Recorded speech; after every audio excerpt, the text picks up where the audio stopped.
Hello everyone, welcome back to Axel Racing. You join me here today, following on from the Koenigsegg G-BOW. My god, how fast is that car? That's what I've named it, that's what it should have been named. It was so quick, I've never experienced something so quick, and we're definitely coming back to that car to try and find out how fast it really is, because it was unholy. That is not man-made how fast that is.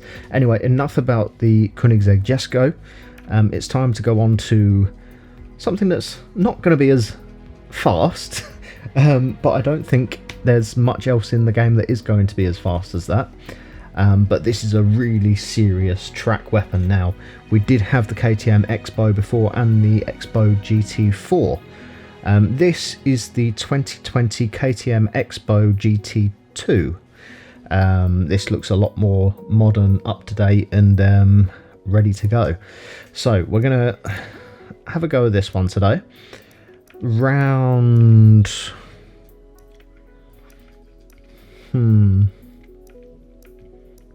what track would it be good round?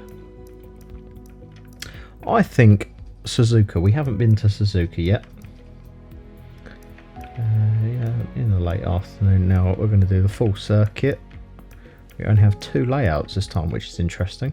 But yeah, no, obviously the full circuit, 2 laps, no other cars in the game. Let's get to it, shall we? So our first time driving Suzuka in this game.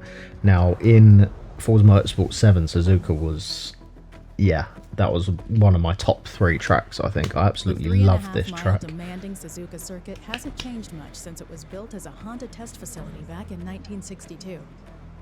Good to know. Right, love these fun little facts that they give you in the game. Now let's drive a fun little car. Let's see what the KTM X-BOW GT2 can do. Now this looks race ready from the get-go. Serious bit of kit here. This is basically a GT car. I would say for the road. It's purposely built for the track. Come on. That was really laggy on the start. I know I wasn't super sharp with the throttle there because I was being a little bit cautious, but yeah, that was oh wow. It grips. Once again, I don't want to it grips, he says. Is a second gear through here? I feel like it should be third.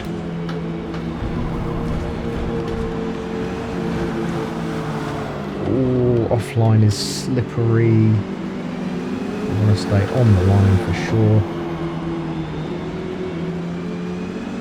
Get on with it now.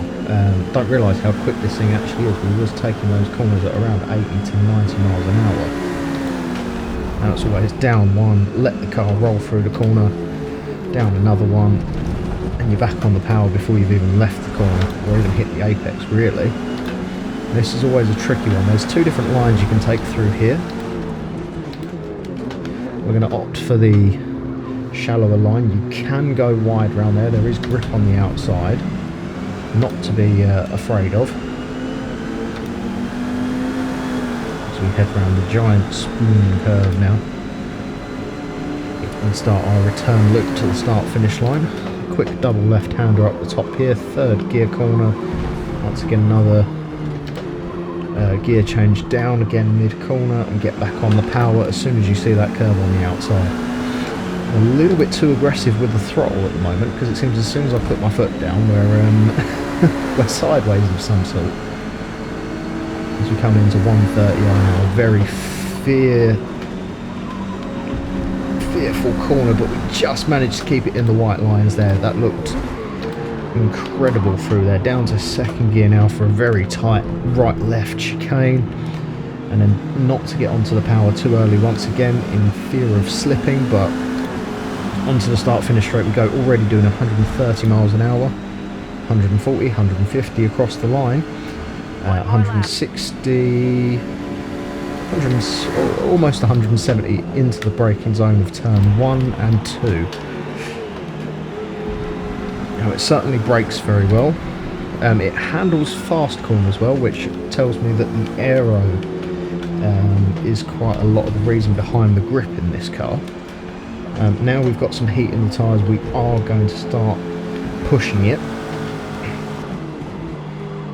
I think when it comes to the race cars, I should probably do a rolling start where I do about 4 laps in total and film the last 2. We've lost it, we touched the grass and we've lost it. I'm so sorry. That's completely just killed all momentum out of this. We want to stay in 3rd here, get down to 2nd here. The brakes are so good, I'm braking far too early for a lot of these corners.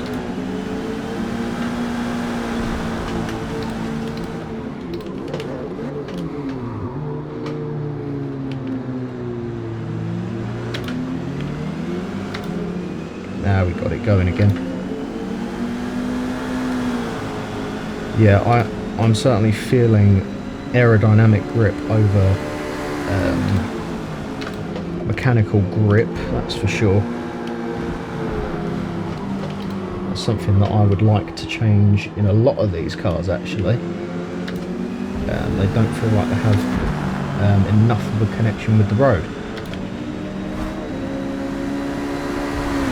Oh, don't want to touch the grass there as we come into spoon curve once again.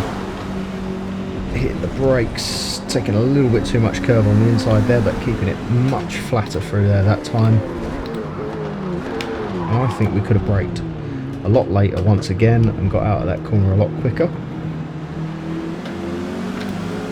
But here we go, out of the last corner now, down the hill and under the Honda bridge to cross the line for 2 laps of Suzuka.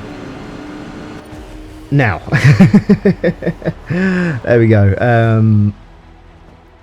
Awesome car, really like that. That is track ready.